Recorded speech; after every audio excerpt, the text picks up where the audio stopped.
Right now, Qatar is confirming as well as condemning this attack by Iran, launching missiles on U.S. military forces in that region. Tensions right now are on high alert all across the Middle East. The military base there in Qatar has roughly 10,000 U.S. troops stationed there. It serves as the forward headquarters for U.S. Central Command, better known as CENTCOM. It is the largest U.S. military installation in the Middle East. Just in the Middle East alone, there's about 40,000 U.S. troops in that region.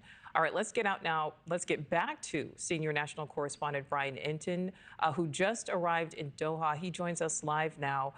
Brian, what more can you tell us? We're looking at this video that you shot moments ago showing those lights there in the sky, those missiles. Yeah, that was right after we landed here in Qatar, Nichole. We had gotten off the plane, got our bags. We were driving out of the airport on our way to our hotel. Sort of had a feeling that something could be imminent because they had just closed the airspace over the entire country of Qatar.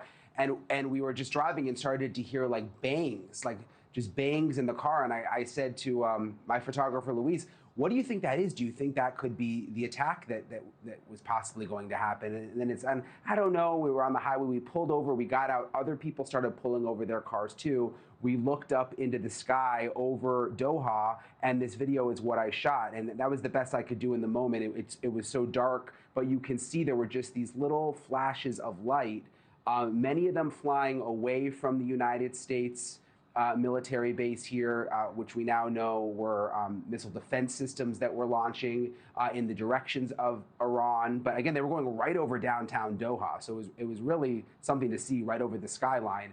But there were at least two that I saw that appeared to be flashes in the sky going in the opposite direction, the opposite end of Doha, going over the skyscrapers and then toward the military base, which I would assume were the missiles from Iran.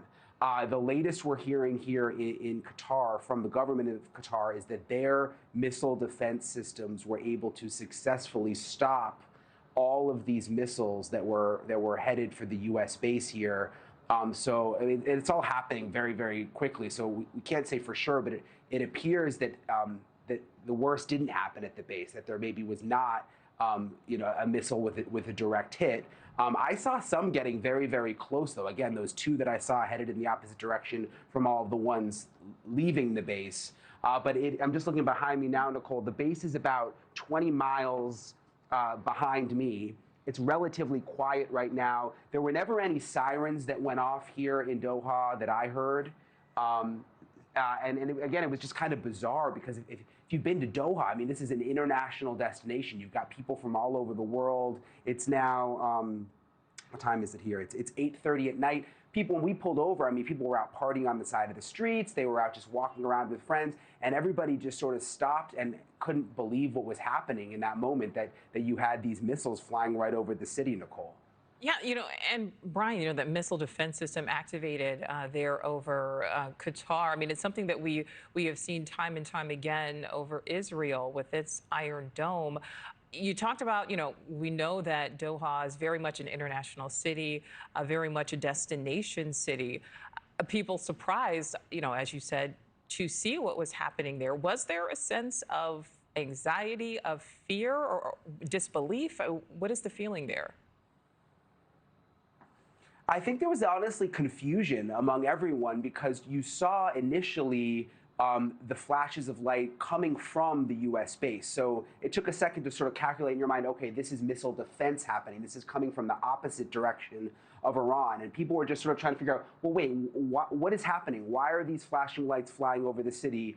But then people realized quickly, okay, this all makes sense now. This is why the airport shut down.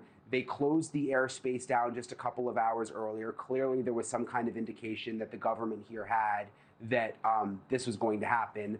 And then also, earlier in the afternoon here, the U.S. Embassy came out and said that all American citizens should shelter in place. So I think there was already a feeling that something might go down tonight, but I think there was disbelief when it was actually happening. Again, because it's such a bustling city here. It's not far away from Iran and Israel, but in some ways it feels very, very far away because it's this international city. People come and connect at the airport from all over the world. And I think people just didn't think that would actually happen here. All right, Brian Entin live on the ground for us there in Doha. Brian, thank you. Thank you for watching. Subscribe below and download our NewsNation app right now on your phone, and you will get fact-based, unbiased news for all Americans.